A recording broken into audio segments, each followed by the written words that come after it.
नमस्कार दोस्तों। आरएसएस की मीटिंग हो रही है नागपुर में। हमें पहले लगा कि शायद ये जो नागपुर में दंगे हुए हैं उसको लेकर ये मीटिंग हो रही है।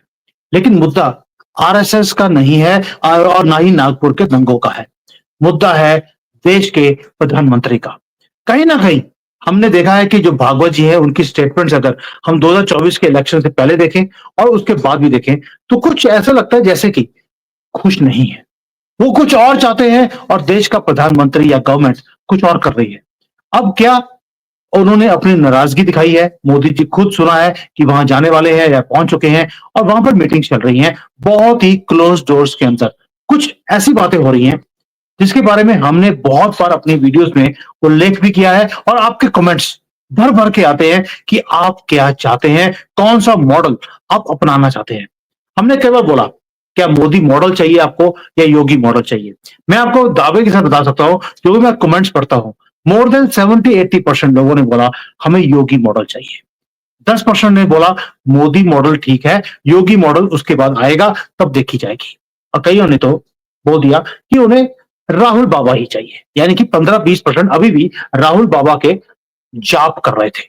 अब आज आरएसएस किसका नाम ले रहा है, क्या हो रहा है, इसकी वो बात करते हैं उमेश जी के साथ। उमेश जी, जय सिया राम। जय सिया राम। सर, आरएसएस मुझे मालूम है कि बहुत देर से मोदी जी के खिलाफ दिखाई देती है। क्या ये रियलिटी है या अफवाहें? देखिए, सबसे पहले तो ये जो आपने बताया कि क्लोज़ डोर मीटिंग्स अभी नागपुर में चल रही है, ठीक है? वहाँ पे एक तरह से अनकन्फर्म रिपोर्ट्स आ रही है कि आरएसएस का मानना है कि जो रूल मोदी जी ने बनाया था 75 इयर्स की रिटायरमेंट का, वो रूल उनके ऊपर भी लागू होना चाहिए। मोदी जी इस सितंबर 17, 2025 को 75 साल के हो जाएँगे।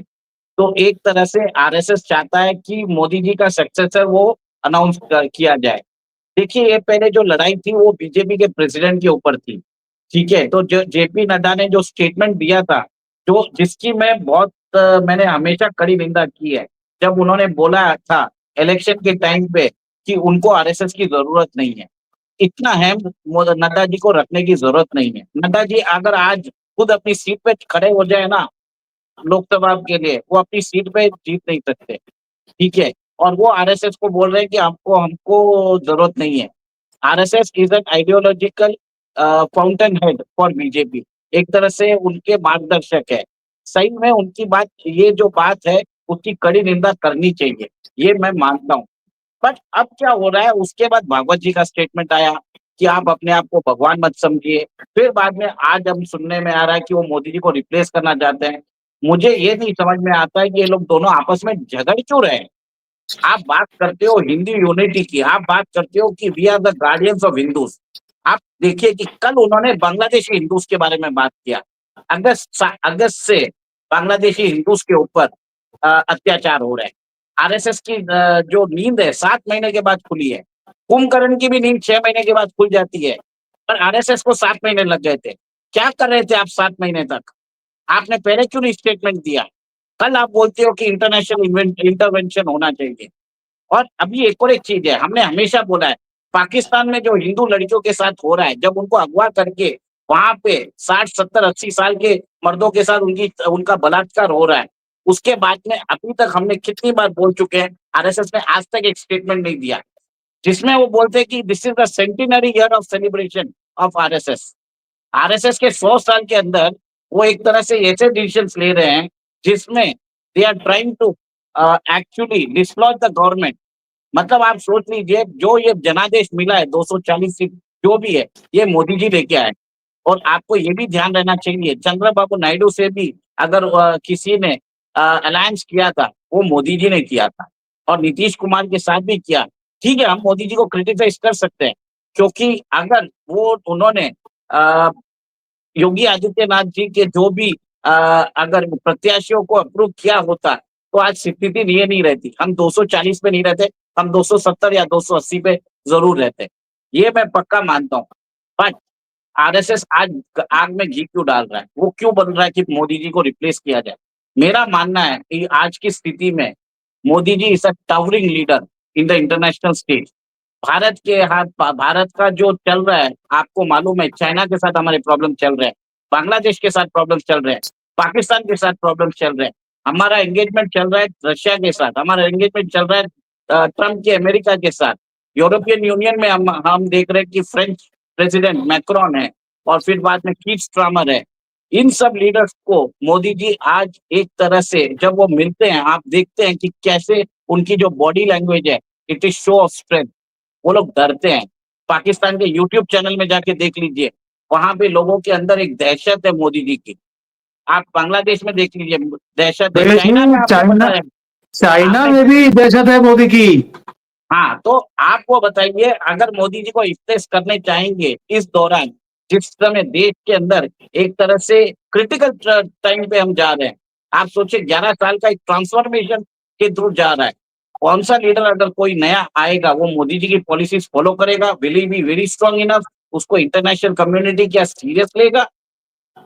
मुझे तो नहीं लगता आज की डेट में। भले ही योगी जी जरूर एक, देखिए योगी जी जरूर एक अच्छे लीडर है, मैं मानता हूँ, उन्होंने बताया rule of the law, but international state और डोमेस्टिक चीफ मिनिस्टरशिप में बहुत डिफरेंस होता है।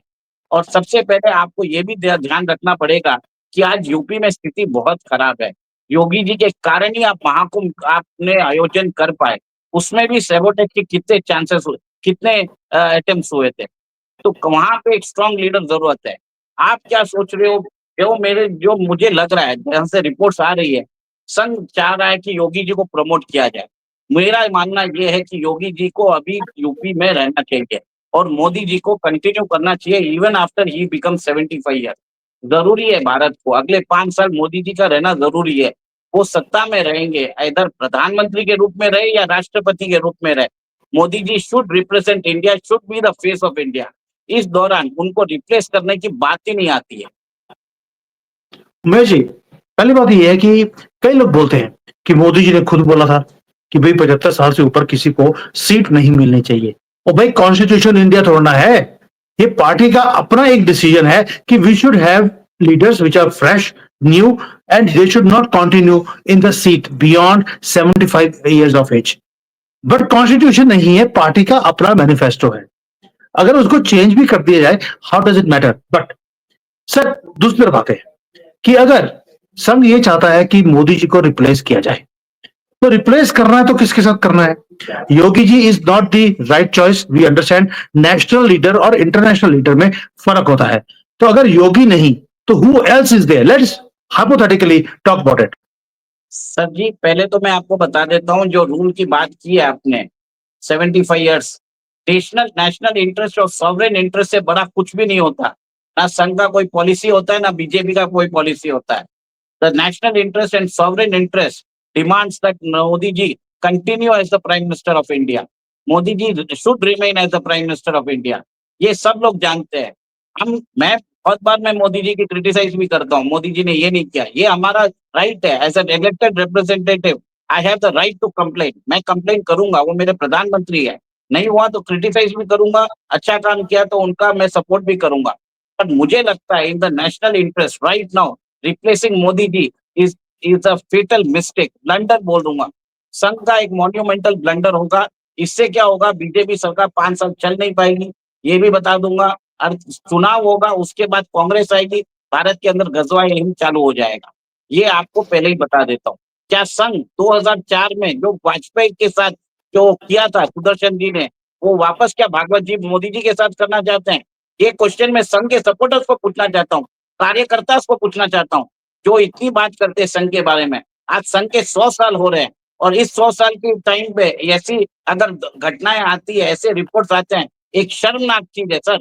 सबसे पहले तो वो बोलते हैं कि हम हिंदू के समर्थक है, हम हिंदू के गार्डियंस है। सर पहले तो पाकिस्तान की लड़कियों के बारे में तो बात करिए। आप बांग्लादेशी हिंदूज को 6 महीने बाद 7 महीने बाद जपते हो, और आप बात बोलते हो कि मोदी जी को रिप्लेस करना है।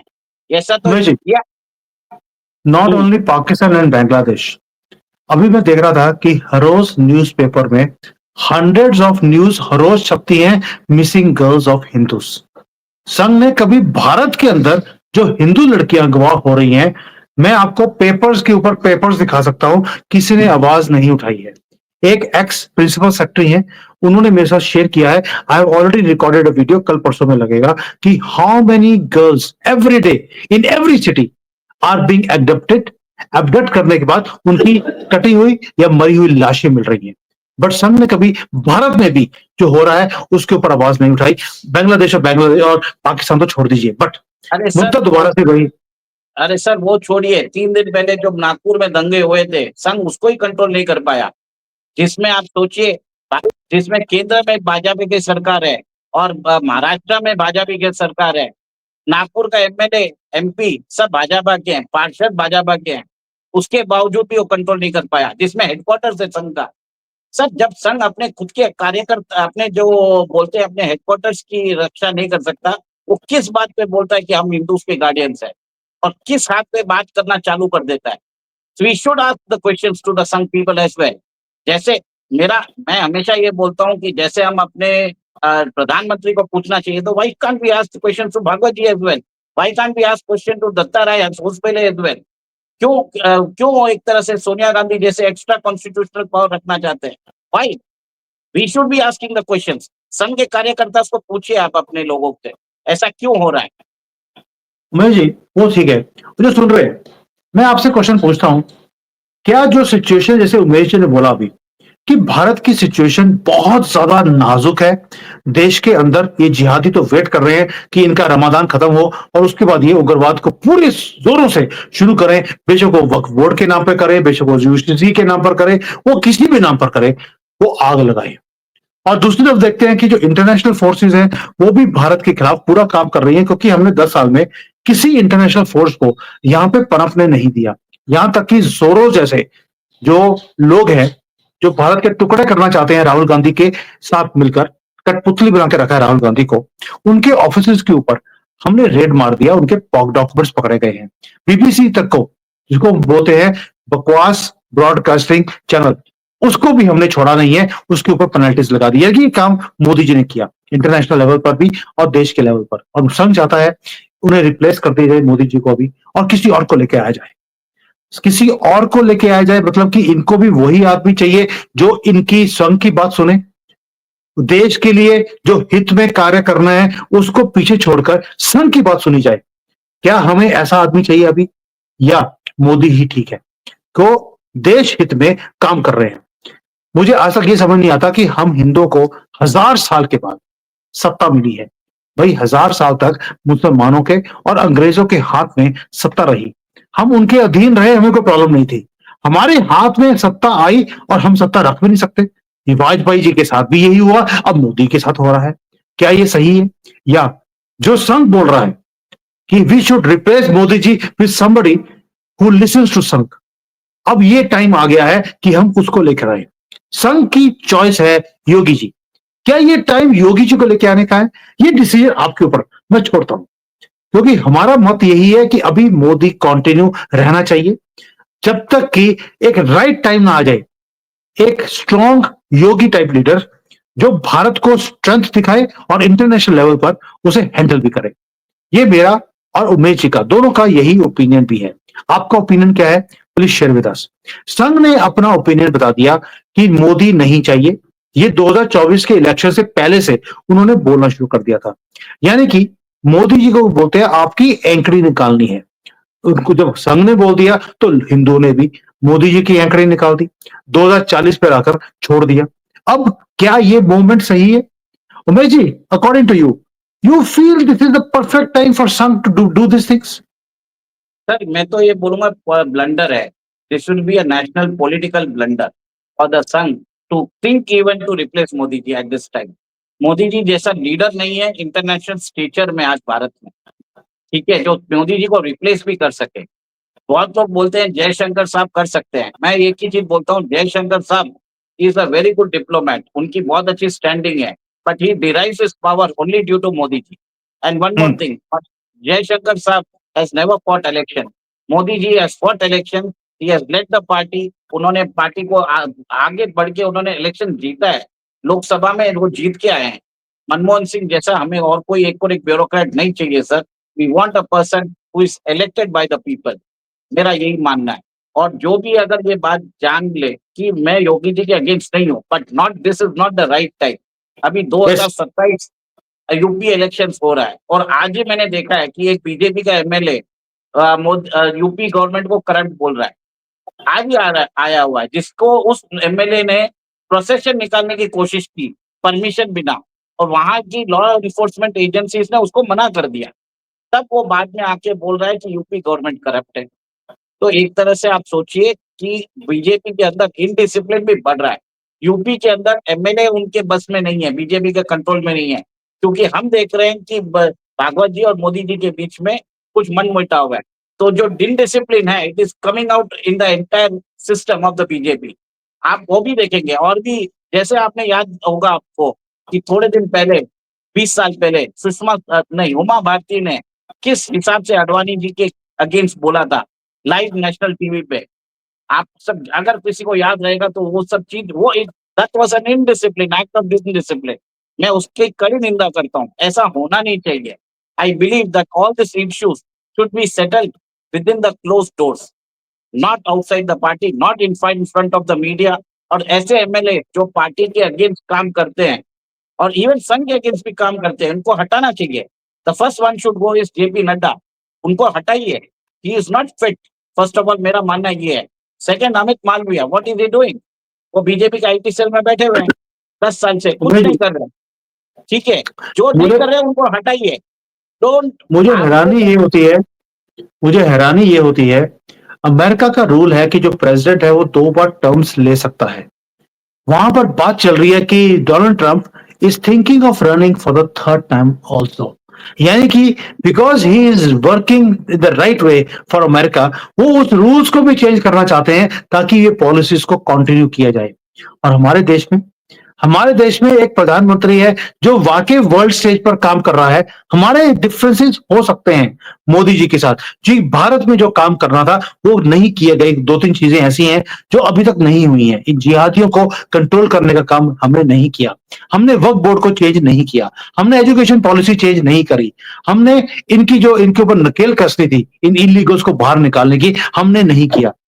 Yes, there are work in this country which has not happened, we understand. लेकिन इंटरनेशनल स्टेज पर हमारे पासपोर्ट की जो वैल्यू बढ़ी है, ये हमसे पूछ कर देखिए जो देश से बाहर रहते हैं। But all said and done, वहां पर कॉन्स्टिट्यूशन को चेंज करने की बात हो रही है to make Donald Trump continue, और यहां पर एक पार्टी का जो सेल्फ क्रिएटेड कॉन्स्टिट्यूशन है उसे भी आप चेंज नहीं करना चाहते for the interest of the country. ये फर्क है अब बाकी कंट्रीज में और हमारे में। और ये भी तब हो रहा है सर, ये भी तब हो रहा है जब 1000 साल के बाद सत्ता बड़ी मुश्किल से आपके हाथ में आई है। सर, बांग्लादेशी अगर काम कर रहे हैं भारत के अंदर, उनको कौन जॉब दे रहा है? वो कंस्ट्रक्शन में है। कंस्ट्रक्शन कंपनीज किसकी है? और आपको मालूम है कि वो अगर उनकी औरतें अगर वो होममेड के जैसे काम कर रही है, वो किसके घर में काम कर रही है? हमारे हिंदू ही उनको जॉब दे रहे हैं।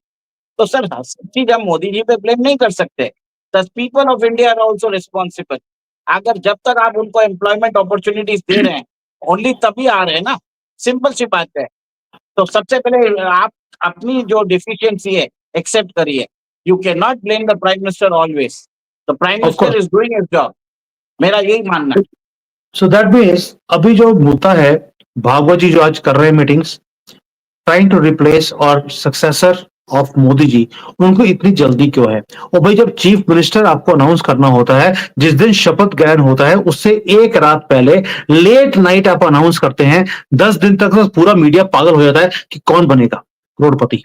और अभी आपको प्रधानमंत्री को अगले साल 2026 में रिप्लेस करना है, उसका नाम आप आज ही अनाउंस करना चाहते हैं, ऐसी जल्दी क्या है?